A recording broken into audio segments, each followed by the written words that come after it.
ఓం గం గణపతయే నమః. ఐం సరస్వత్యై నమః. శ్రీ గురుభ్యో నమః. హరి ఓం. ఆదిత్యాయ చ సోమాయ మంగళాయ బుధాయ చ గురుశుక్రశనిభ్యశ్చ రాహవే కేతవే నమో నమః. ఓం నవగ్రహదేవతాయే నమః. వాగర్ధావివ సంపృక్తో వాగర్ధ ప్రతిపత్తయే జగతః పితరో వందే పార్వతీ పరమేశ్వరో ఉమాశంకరాభ్యాం నమః. వీక్షిస్తున్నటువంటి ప్రేక్షకులందరికీ కూడా సూర్యనారాయణుడి యొక్క అనుగ్రహముతో ఆయురారోగ్యములు అష్టైశ్వర్యములు కలగాలని, అలాగే మనకి ఈ ఫిబ్రవరి మాసంలో 13వ తేదీ నుండి కూడా మార్చి 14వ తేదీ వరకు సూర్యుడు మకర రాశిలోంచి కుంభరాశిలోకి తన యొక్క సంచారాన్ని సంక్రమణం ద్వారా ప్రవేశించబోతున్నాడు. కాబట్టి ఫిబ్రవరి 15వ తేదీన మనకి మహాశివరాత్రి. ఆదిదేవుడు సమస్త లోకాలకి కూడా విశ్వంభరుడు అయినటువంటి విశ్వదేవుడైనటువంటి ఆ పరమేశ్వరుణ్ణి మనందరం కూడా చక్కగా విశేషమైనటువంటి అభిషేకాదులతో అర్చనలతో ఆరాధించి భజనలు గావించి లోక కళ్యాణార్థమై మనకి ముందు ముందు వచ్చేటటువంటి ఈ 3 నెలల కాలము కూడా మరి పంచగ్రహ కూటమి వలన ఎన్నో పాపగ్రహాల యొక్క కలయికల వలన ప్రపంచానికి ప్రకృతికి కూడా ఒక శాపంగా మారబోయేటటువంటి అవకాశం ఉంది. కాబట్టి ఆ పరమేశ్వరుణ్ణి ఆరాధించుకుంటూ అట్లాగే 14వ తారీఖున వచ్చేటటువంటి శనిత్రయోదశి ప్రదోషకాల వ్రతము అంటే సాయంకాలము సంధ్యా సమయం తర్వాత ఆ శని భగవానుడికి అందరూ కూడా తప్పనిసరిగా తమ యొక్క కర్మదోషాలు పోగొట్టుకోవడానికి విశేషముగా తైలాభిషేకార్చనలు చేసుకొని రావి చెట్టు చుట్టూ గనక ప్రదక్షిణం చేసుకుంటే ఐశ్వర్య వృద్ధితో పాటుగా మనో అభీష్ట సిద్ధి కూడా కలుగుతుంది. ముఖ్యంగా మనకి ఈ ఫిబ్రవరి మాసంలో సూర్య సంక్రమణంతో పాటుగా ఇప్పటికే రాహువు కుంభరాశిలో తిష్ట వేసుకొని అది శని ఇంట్లో మరి వ్యాపారానికి బుద్ధికి నరాలకి తెలివితేటలకి మనం మాట్లాడే ప్రతి మాటకి సంభాషణలకి కూడా బంధుమిత్రాదులతో కలయికతో పాటుగా అన్ని రకాలైనటువంటి యాక్టివిటీస్కి శరీరం అసలు చేతనత్వంగా ఉండాలంటే బుధగ్రహము మరి విశేషమైనటువంటి ఫలిత రూపకంగా మనకు ఉండాలి. మరి ఆయన ఆల్రెడీ ఫిబ్రవరి 3వ తేదీన రాహువుతో కలిసి కుంభరాశిలో ప్రవేశం జరిగింది. ఫిబ్రవరి 6వ తేదీన మరి అష్టైశ్వర్యాలకి ఎంతోమంది వ్యాపారస్తులు ముఖ్యంగా జ్యువెలరీ వ్యాపారం చేసేవాళ్ళు దాని రిలేటెడ్ ఏదైనా సరే అది గిల్ట్ నగలు కావచ్చు, వస్త్రాలకి సంబంధించినటువంటి పెద్ద పెద్ద బిజినెస్లు చిన్న చిన్న వాళ్ళు కావచ్చు, అట్లాగే సుగంధ ద్రవ్యాలని అమ్మేటటువంటి వాళ్ళు వ్యాపారస్తులు, ముఖ్యంగా ఫైనాన్స్ బిజినెస్ చేసేటటువంటి వాళ్ళు, మ్యారేజ్ బ్రోకరిజం చేసేటటువంటి వాళ్ళు అంటే మధ్యవర్తిత్వం చేస్తూ ఉంటారు. అలాంటి మ్యారేజ్ సంబంధించినటువంటి వ్యాపారస్తులు కానివ్వండి, అట్లాగే భార్యాభర్తలకి సంబంధించినటువంటి సత్సంతాన యోగానికి కారకుడైనటువంటి వీర్యకారకుడైనటువంటి శుక్ర భగవానుడు కూడా మరి రాహుతో కలిసి 6వ తారీఖు నుంచి కూడా ఈ నెలాఖరంతా అక్కడే ఉంటాడు. అట్లాగే ఇప్పుడు అసలైనటువంటి గ్రహము కుజగ్రహము. ఇది ఫిబ్రవరి 23వ తేదీ నుండి కూడా దాదాపుగా ఏప్రిల్ 2వ తేదీ వరకు కూడా కుంభరాశిలోనే ఈ గ్రహాలన్నిటితో సంచారం చేస్తూ కుజుడు రాహువు కలవటం ఒక రకంగా కూడా మంగళయోగం అయినప్పటికీ కూడా కుజరాహుల యోగం అయినప్పటికీ కూడా సింహంలో ఉన్నటువంటి కేతువు ఈ యొక్క కుజరాహు కేతువుల యొక్క సంయోగము శని ఇంట్లో జరగడం ద్వారా ఎన్నో బీభత్సకరమైనటువంటి సమస్యలు అనుభవించేటటువంటి పరిస్థితులు మనకు కలగచ్చు అని శాస్త్రం తెలియజేస్తోంది. కాబట్టి కుజరాహువుల యొక్క సంబంధం, కుజరాహు కేతువుల యొక్క సంబంధం అటు వ్యాపారస్తులకి శుక్రగ్రహానికి సంబంధించిన వ్యాపారస్తులకు కానివ్వండి అనేక భావాల కారకత్వాలకి, ముఖ్యంగా సూర్య భగవానుడు కూడా మరి ఫిబ్రవరి 13వ తేదీ నుండి మార్చి 14వ తేదీ వరకు కూడా కుంభరాశిలో ఉంటాడు. ఈ 5 గ్రహాల యొక్క సమ్మేళనము విశేషమైనటువంటి శుభ ఫలితాలతో పాటుగా కొన్ని రాశుల వారికి ప్రపంచానికి కాస్త ఈ యొక్క కారకత్వాలనేవి కొంత ఫ్లక్చువేషన్స్ని అట్లాగే ప్రకృతిలో ఎన్నో బీభత్సాలని కలిగజేసే అవకాశాలు ఉండవచ్చు. అది యుద్ధపరంగా, ఎందుకంటే కుజుడు అనేవాడు యుద్ధకారకుడు. అట్లాగే భూకంపాలకి సంబంధించిన వారు, అది వాయుతత్వ రాశిలో ఉన్నటువంటి గ్రహాలన్నీ కూడా ముఖ్యంగా రాజకీయ నాయకుల యొక్క పదవి గండాలు కావచ్చు, రాజకీయ నాయకుల యొక్క పెద్ద పెద్ద వాళ్ళు ఎవరైనా కావచ్చు, వారి యొక్క ఆరోగ్యం సరిగ్గా లేకపోవటము, అనారోగ్యపరంగా ఇబ్బందులు, ఏదైనా ఎలక్షన్స్ కనుక జరిగినట్లయితే ఆ ఎలక్షన్స్కి సంబంధించినటువంటి ఎన్నో ఇబ్బందులు, అంటే అక్కడ ఒక రకంగా చెప్పాలంటే యుద్ధ వాతావరణం నెలకొల్పేటటువంటి పరిస్థితులు ఈ పంచగ్రహ కూటమి తెలియజేస్తోంది. అట్లాగే మన సామాన్యంగా చూసుకున్నట్లయితే కనుక ఎవరి యొక్క జాతకాలలో అయితే కుజదోషాలు ఉంటాయో, రాహుకేతువులతో కూడినటువంటి కాలసర్ప యోగ దోషాలుంటాయో, అట్లాగే ఎన్నో రకాలైనటువంటి శుక్రగ్రహ దోషాలు ఉంటాయో, వ్యాపార దోషాలు, వీటన్నిటికీ కూడా ఈ యొక్క పంచగ్రహ కూటమిలో గనక ఎవరైతే గనక సుబ్రహ్మణ్యేశ్వర స్వామి ఆరాధన చేస్తారో, ఎవరైతే ఈ కుజరాహుకేతువుల యొక్క జప ఆరాధనలో పాల్గొంటారో వారికి వారి జాతకంలో ఉన్నటువంటి కుజదోషాలు కావచ్చు, సర్పదోషాలు కావచ్చు, మాతా పితృదోషాలు కావచ్చు, ఎన్నో రకాలైనటువంటి సమస్యలకి చెక్ పెట్టేటటువంటి సమయంగా మనం భావించాలి. ఎందుకంటే 5 గ్రహాల కూటమి అంటే ఎన్నో రకాలైనటువంటి విపరీతమైనటువంటి అనర్థాలు జరిగే అవకాశం కొన్ని రాశులకు ఉంటుంది. ప్రపంచం దేశగోచారంలో మరి అది ప్రపంచం మీద వ్యాప్తి చెందుతుంది. కానీ మనకి ఎవరికి జాతకాలు వాళ్ళకు ఉంటాయి కాబట్టి రాశుల రీత్యా కావచ్చు, జన్మ జాతకంలో లగ్న రీత్యా కావచ్చు, జరుగుతున్నటువంటి దశ అంతర్దశలు, ముఖ్యంగా కుజ మహర్దశ కానీ, రాహు మహర్దశ కానీ, కేతు మహర్దశ కానీ, శని మహర్దశ కానీ, ఈ పాపగ్రహ మహర్దశలు జరుగుతున్నా, మరి రాహుతో కలిసినటువంటి ఈ సూర్యుడు, బుధుడు, శుక్రుడు యొక్క దశలు అంతర్దశలు జరుగుతున్నా, వీరి యొక్క దశల్లో వారి జాతకంలో ఎక్కడైనా సరే దోషాలు ఉన్నట్లయితే అవి కాస్త ఇబ్బంది పెట్టేటటువంటి పరిస్థితి ఈ యొక్క పంచగ్రహ కూటమి వలన కనపడుతోంది. కాబట్టి దాదాపుగా ఫిబ్రవరి అంటే మార్చి 1 నుంచి కూడా కుజుడు శతభిష నక్షత్రంలోకి వస్తాడు. అది ఇంకా బీభత్సకరమైనటువంటి సందర్భము. కాబట్టి ఫిబ్రవరి 23వ తేదీ నుండి కూడా దాదాపుగా మనకి 77 రోజులు, అంటే 70 రోజులు అనుకోండి, 70 రోజులు అంటే మే 10వ తారీఖు వరకు కూడా ఈ కుజ రాహు కేతువుల యొక్క శనిగ్రహ యొక్క ప్రభావం. ఎందుకంటే ఏప్రిల్ 2వ తేదీ నుండి కూడా మే 10వ తేదీ వరకు కుజుడు మీనరాశిలో శనితో కలిసి ఉంటాడు. ఇది మహాదోషప్రదమైనటువంటిది. కాబట్టి ఎన్నో రకాలైనటువంటి దోషాలను కలుగజేసేటటువంటి ఈ దోషాన్ని మనం హరింపజేసుకోవటానికి మా యొక్క శ్రీమాత జ్యోతిషాలయ పీఠం తరపున నేను 70 రోజులు ఈ యొక్క కుజగ్రహానికి, రాహుకేతువులకి, శనికి సంబంధించినటువంటి జపాన్ని ఆచరిస్తూ, ముఖ్యంగా ఈ యొక్క కేతుగణ దోషాలు మఖానక్షత్రంలోకి కేతు అనేటటువంటి వాడు ప్రవేశిస్తున్నాడు దాదాపుగా మనకి మార్చి 1 నుంచి. కాబట్టి ఇంకా దోషాలు ఎక్కువయ్యే అవకాశం ఉంటుంది. కాలసర్ప యోగ దోషం కూడా పడుతోంది. అంటే రాహుకేతువుల మధ్యలోనే గ్రహాలన్నీ కూడా సంస్థాపితమై దాదాపుగా మనకి కాలసర్పయోగ దోషం అనేటటువంటిది ఉండే అవకాశం ఉంటుంది జూలై 1 వీక్ వరకు కూడా.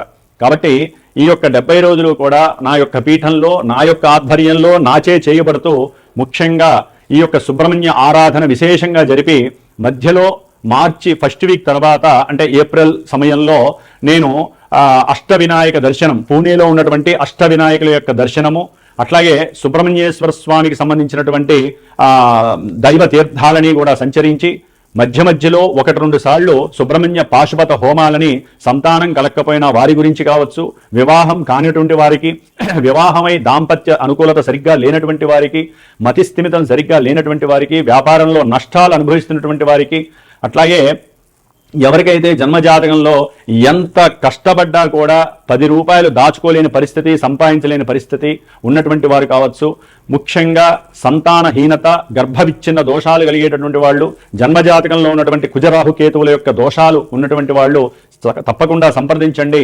మరి ఈ యొక్క కార్యక్రమానికి 70 రోజుల యొక్క కార్యక్రమానికి డైరెక్ట్గా నాకు ఫోన్ చేసినట్లయితే కనుక దానికి సంబంధించినటువంటి ఆ నియమాలు ఏ విధంగా ఆచరించాలి, మీరు ఏ విధమైనటువంటి మంత్రాలు, అర్చనలు ఈ 70 రోజులు చేసుకుంటే కొన్ని రాసుల వారికి ఆ యొక్క అవయోగాలు తొలగిపోయి యోగాలు కలుగుతాయో నేనే డైరెక్ట్గా మీకు తెలియజేస్తాను. అట్లాగే జాతక పర్యవేక్షణ ద్వారా కూడా ఎన్నో విషయాలు మీరు తెలుసుకోవచ్చు. ముఖ్యంగా 12 రాశుల్లో మేషాది రాశి నుంచి మీనరాశి పర్యంతం కూడా మనకి ఈ 12 రాశులలో ఈ యొక్క గ్రహస్థితుల యొక్క పంచగ్రహ కూటమి ప్రభావం ఏ విధంగా ఉంటుందో తెలుసుకునేటటువంటి విషయంలోకి వెళుతూ, ఓం తత్పురుషాయ విద్మహే మహాసేనాయ ధీమహి తన్నశ్యన్ముఖ ప్రచోదయాతు. శ్రీ వల్లీ దేవసేనా సమేత శ్రీ సుబ్రహ్మణ్యేశ్వర అనుగ్రహ సిద్ధిరస్తు.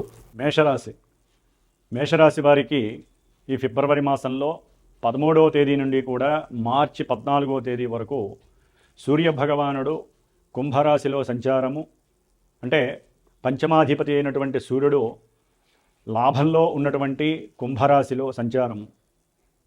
ఇది పంచగ్రహ కూటమి అనేటటువంటిది మేషరాశి వారికి అత్యంత విశేషమైనటువంటి శుభ ఫలితాలను ఇవ్వబోతోంది. అట్లాగే తృతీయంలో ఉన్నటువంటి గురుడు, ఈయన కొంచెం దోషప్రదుడు. పంచమంలో ఉన్నటువంటి కేతువు సంతానప్రదమైనటువంటి విశేష లాభకరమైనటువంటి కొన్ని విషయాలలో వీరు ఆటంకాలని కలుగజేస్తారు. ఏలినాడి శని ప్రభావము, శని యొక్క ప్రభావము వీరి యొక్క ఆరోగ్యాన్ని మరియు ఆదాయపరమైనటువంటి ధన సంబంధిత విషయాలలో ఆటంకాలు, ఇబ్బందులు, ఎన్నో నష్టాలను కలుగజేసేటటువంటి పరిస్థితి. ముఖ్యంగా మేషరాశి వారికి ఈ యొక్క ఫిబ్రవరి మాసము, మార్చి మాసము సూర్యుడి యొక్క సంక్రమణం వలన ఎవరైతే సంతానపరమైనటువంటి విషయాలయందు ఆసక్తిగా ఉన్నారో, అంటే వివాహమై చాలా కాలమైంది, సంతానం లేదు, లేకపోతే సంతానం కలిగినా కూడా ఎన్నో రకాలైనటువంటి ఇబ్బందుల వలన కోల్పోయినటువంటి వాడు, బాగా ఆలస్యం జరిగి ఇక సంతానం కలగదు అని అనుకున్నటువంటి వారికి ముఖ్యంగా ఈ యొక్క సూర్యగ్రహ ప్రభావము కొంతవరకు వీరికి అనుకూలమైనటువంటి పరిస్థితిని కలుగజేస్తోంది. అట్లాగే శుక్రగ్రహము, ఈ యొక్క శుక్రగ్రహము కూడా ధన సప్తమాధిపతియే లాభంలో ఉండటం ద్వారా వివాహకారకుడైనటువంటి ఈ శుక్రుడు చక్కగా విశేషమైనటువంటి వివాహ యోగ్యతని, వివాహ సిద్ధిని, అట్లాగే వివాహంలో అది వరకు ఎవరైనా వెనక్కి వెళ్ళిపోయి మళ్ళీ వాళ్ళు ముందుకు వచ్చి వివాహం చేసుకుంటాము అనేటటువంటి పరిస్థితి కూడా కలిగి ఇంట్లో ఆనందకరమైనటువంటి విశేషప్రదమైనటువంటి సుఖ సౌఖ్యాదులు కలిగేటటువంటి సందర్భం ఇది. ధనపరంగా, వ్యాపారపరంగా విశేషమైనటువంటి లాభాలని పొందుతారు. వీరు మాట్లాడిన మాటే చాలు అవతల వాళ్ళకి విన్న వెంటనే వీరికి ఏదో విధమైనటువంటి సహాయాన్ని చేయాలి. అది ఉద్యోగరీత్యా కావచ్చు, ప్రయాణం చేసేటప్పుడు వీరికి ఏదైనా ధన సహాయం కావచ్చు, అట్లాగే భార్యాభర్తల మధ్య వీరికి ఏదైనా సరే సమస్యాత్మకమైనటువంటి పరిస్థితులు ఉన్నట్లయితే మధ్యవర్తులు, అది కుటుంబీకులు కావచ్చు, స్నేహితులు కావచ్చు, మూడో వ్యక్తి ఎవరైనా సరే ఆకస్మికంగా కలిసినప్పుడు వీరి యొక్క యోగాల గురించి వారికి తెలియచేయటము, అట్లాగే వీరికి ఉన్నటువంటి స్టామినా వారికి తెలియచేస్తూ భార్యాభర్తల మధ్య సంబంధం ఎంత గొప్పదో తెలియచేసి, అట్లాగే వీరికి ఉన్నటువంటి లోపాలని వీరి చేతే వీరికి తెలియజేసేట్టుగా చేస్తూ వారి యొక్క ఆ కుటుంబంలో చక్కటి వృద్ధిని కలుగజేసేటటువంటి సంభాషణలు జరగడానికి చాలా యోగ్యకరమైనటువంటి విషయము. అట్లాగే ఆస్తులు, స్థిరాస్తులు కావచ్చు, చరాస్తులు కావచ్చు, వీటి గురించి లేకపోతే ఏదైనా ఒక వస్తువుని అమ్మాలి అనుకున్నప్పుడు దానికి సంబంధించినటువంటి ఆలస్యము లేకుండా విశేషంగా ఈ యొక్క లాభంలో ఉన్నటువంటి ఈ యొక్క పంచగ్రహ కూటమి వలన విశేషముగా అది తొందరగా అమ్ముడైపోవటం, చక్కటి లాభం రావటం, దాని ద్వారా వీరి యొక్క కుటుంబంలో నిత్యము కూడా నూతనంగా ఏదో ఒక ఆవిష్కరణలు, ఆనందకరమైనటువంటి వస్తువులను కొనేటటువంటి భాగ్యము కలగటము మేషరాశి వారికి కలుగుతోంది. అట్లాగే వీరు ఉద్యోగరీత్యా ఏదైనా సంభాషించినా దాంట్లో అనుకోకుండానే వీరికి చక్కటి లాభం కలుగుతోంది. అంటే ఎక్కువగా ఇక్కడ ఆకస్మికంగా సడన్గా వీరి యొక్క సంకల్పాలు సిద్ధించేటటువంటి సమయంగా ఇది భావించాలి. ప్రయాణాలు కూడా అనుకోకుండా తన యొక్క తల్లిదండ్రుల యొక్క షష్ఠిపూర్తి కార్యక్రమమనో, లేకపోతే తమ్ముడింట్లోనో, అన్నింట్లోనో, అంటే అన్నదమ్ముల ఇంట్లోనో, సోదరుల యొక్క ఇంట్లోనో శుభకార్యం జరిగినప్పుడు వివాహ సంబంధితమైనటువంటి శుభకార్యాలు, దానికి వీరు సహాయ సహకారాలు ఆర్థికంగా కానీ, శారీరకంగా కానీ, మానసికంగా కానీ చక్కగా వీరి యొక్క కుటుంబం కూడా వెళ్ళి ఆ యొక్క విందు వినోదాలలో పాల్గొనటము, దాని ద్వారా కుటుంబంలో విశేష సౌఖ్యం కలగడం జరుగుతోంది. ముఖ్యంగా ఈ యొక్క రవి, శుక్ర, బుధగ్రహాలు, కుజగ్రహము, అంటే ఆరోగ్యరీత్యా వీరికి ఏదైనా సరే అనారోగ్య పీడలు కనుక ఉన్నట్లయితే అవన్నీ కూడా తగ్గిపోయి చక్కటి ఆనందకరమైనటువంటి ఆరోగ్య సిద్ధి కూడా కలగటానికి అవకాశం ఉంటుంది. రవి, బుధ, రాహుల యొక్క యోగము ఉన్నతమైనటువంటి వ్యాపారాన్ని, వృద్ధిని కలుగజేస్తుంది. రాజకీయ నాయకులకి, మేషరాశిలో ఉన్నటువంటి రాజకీయ నాయకులకి అయితే కనుక ఉన్నతమైనటువంటి పోస్టింగ్లు వచ్చే అవకాశము, అట్లాగే వారు కోరుకున్నటువంటి విషయాలలో ఆర్థికంగా కావచ్చు, లేకపోతే వృత్తిపరంగా కావచ్చు, ఉద్యోగరీత్యా కావచ్చు, పదవుల్లో కావచ్చు తగినటువంటి రాణింపు, ఎప్పుడూ రానటువంటి ధనాన్ని వీరు వీక్షించటము, చూడటము, ఆ ఆస్తుల్ని కూడబెట్టినటువంటి ఆస్తిని 10 మందికి దానం చేసేటటువంటి యోగ్యాన్ని కూడా వీరు పొంది ఉన్నటువంటి పరిస్థితి.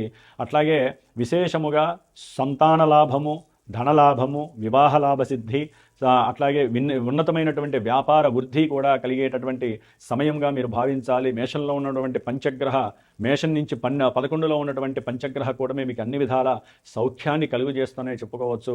అయితే ఏలినాటి యొక్క శని ప్రభావం మాత్రము దాని యొక్క ప్రభావాన్ని అది చూపిస్తూనే ఉంటుంది. కాబట్టి ఎన్నో విషయాలలో ఇవన్నీ కూడా ముందుకు జరుగుతున్న, ఉద్యోగాలలో ప్రమోషన్స్ కావచ్చు, ఏదైనా సరే క్రీడారంగంలో ఉన్న వాళ్ళు, రాజకీయ రంగంలో వాళ్ళు అనుకున్నది జరుగుతోంది అనుకున్న సందర్భంలో మళ్ళీ ఇక్కడ ఏలినాడి శని ప్రభావంతో పాటుగా కుజ, రాహు, కేతువుల యొక్క ప్రభావము, కాలసర్పయోగ దోషము వీరు అనుకున్న వ్యవహారాలలో కొన్ని వికటకరమైనటువంటి ఇబ్బందులు జరిగేటటువంటి అవకాశాలు ఉంటాయి.